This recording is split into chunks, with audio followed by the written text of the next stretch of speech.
ચાલો મિત્રો, અમે ગોયાવાડથી ભરૂચ કબીરવડ રામકથામાં ગયા હતા. રામકથા પતાવીને અમે અંકલેશ્વર ઝઘડિયા પર નીકળવાના છે. અને ઝઘડિયાથી અમે કબીરવડ જવાના છે. કબીરવડ ત્યાં જઈને દર્શન કરશું, આપને બતાવીશું. અમે નર્મદા કિનારે આવી ગયા છે. તો આપ જોઈ શકો છો કે અમે ઝઘડિયાથી સીધા 6-7 કિલોમીટર કબીરવડ દૂર છે. તો અમે ત્યાં નર્મદા આવી ગયા છે. હવે અહીંયાથી ચાલતું ઉતરવું પડશે ને પછી કબીરવડ પહોંચાશે. તો અમે આગળ જવા જઈ રહ્યા છે. તો મારી સાથે જોડાયેલા રહેજો. આપણી ચેનલ પહેલી વાર જોઈએ તો સબસ્ક્રાઈબ કરજો, બેલ આઇકોન દબાવી લાઈક શેર કોમેન્ટ કરવા વિનંતી. તો અમે સૌ મિત્રો સાથે આગળ વધી રહ્યા છે. હવે નદી તો ગુઠણથી પણ ઓછું પાણી હતું. અમે હવે નદી ઉતરી ગયા છે અને સામે કિનારે બેટમાં કબીરવડ જવા આ રેતીનો રણ છે. ત્યાંથી કાપીને આગળ કબીરવડ પહોંચીશું. તો અમે કબીરવડ બાજુમાં એટલે ત્યાં સુધી પહોંચી ગયા છે. તો કબીરવડમાં તો વાનર બહુ જ છે. આપ જોઈ શકો છો વાનર લાઈન પડીને બધા છે. કે અહીંયા વડ એટલા બધા છે કે વડ કોઈનું થડ ના કોઈ ફૂફાડો મળે એટલા વડ બધી વણબાઈઓ ઉતરી બધા જ થડ એમ કહે તો ચાલે એવી હાલત છે. 6 ફેર કબીરવડ મંદિરની આજુબાજુ વડ જ જોવા મળે. વડના વડ જોઈ શકો છો, બધા વડ જ છે, જોવા લાયક છે.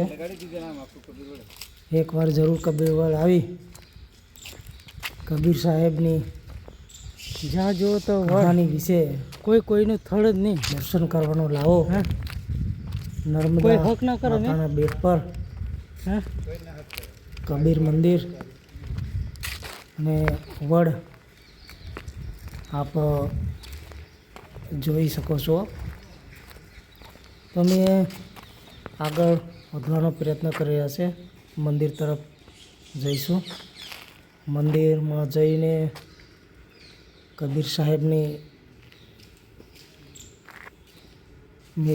દર્શન કરીશું. કારણ કે આવ્યા હતા કબીરવડના નામ પર તો રામકથામાં ભાગ લીધો, પરંતુ કબીરવડ ના જવાય એટલા માટે સીધા કથામાંથી સીધા કબીરવડની નાવડીઓ બંધ હતી એટલે અમે ઝઘડિયા તરફ ફરીને પણ દર્શન કરવા માટે આવ્યા છે. તો જરૂર અમે દર્શન કરીશું અને આપ સૌને વિડીયો જોતા રહેજો તો તમને પણ દર્શન કરાવીશું. તો જરૂર અમે મંદિર તરફ જઈ રહ્યા છે. કપિરાજ તો અહીંયા બહુ છે.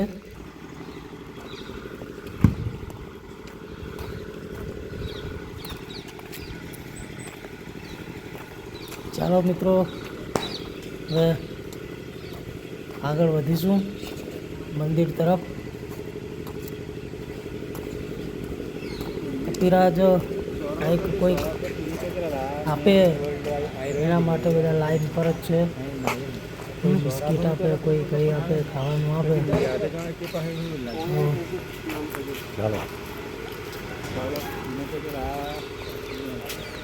નાના છોકરા છે ફોટો કપિરાજથી પણ ડરી જાય એવું કામ છે. એટલે પુષ્કળ કપિરાજ બધા લારી પર બેઠા છે.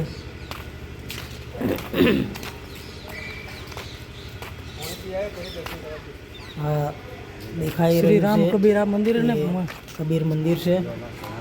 મંદિર પણ તમને બતાવીશું અને અંદર જઈને મૂર્તિના પણ તમને દર્શન કરાવીશું. તો જો મિત્રો એક આયો ન હેલા મેન ચોરો હા, ના બનાવેલો હોય છે વડ છે એ વડ લીપો તો અને એનો માવજત હજુ પણ ચોરો બનાવેલ છે તો વડની પણ અહીંયા પૂજા થાય છે. તો અત્યારે અમે એ વડના પહેલાં દર્શન કરી હાથ પગ ધોઈ અને ફરી મંદિરમાં પ્રવેશ કરીશું. તો બધા ત્યારે મંદિરે દર્શન કરવા માટે મંદિર ઉપર લીધેલું છે તો અમે ઉપર મંદિરના પગથિયા ચડી રહ્યા છે. હવે અમે એમને મંદિર અને મૂર્તિના દર્શન કરાવીશું. પર પહોંચી ગયા છે. મંદિરનો દરવાજો બંધ છે પણ અંદર જઈને દર્શન કરી શકાય છે. અમે અંદર પણ જઈશું. અને મંદિર ખૂબ સરસ વાણિયામણું આપ જોઈ શકો છો. તો ચાલો હવે આપણે મૂર્તિના પણ દર્શન કરીશું. બધી સંસ્થાપકની બધી નિવાસ સ્થાનો છે. તો મંદિર ખૂબ સરસ ડિઝાઇન ઉત્તરકામથી બનાવેલું છે. કલરકામ કરેલું છે જોઈ શકો છો. ખૂબ સુંદર મહેનતથી કરેલું છે. તો કબીર સાહેબના દર્શન કરીશું. કબીર સાહેબ કી જય. બાપા કબીર સાહેબ રામ કબીર સાહેબના દર્શન કરી લો. હવે મંદિરના દર્શન કરી અને ફોટોગ્રાફ કરી યાદગીરીમાં વિજયભાઈ છે, કિશનભાઈ છે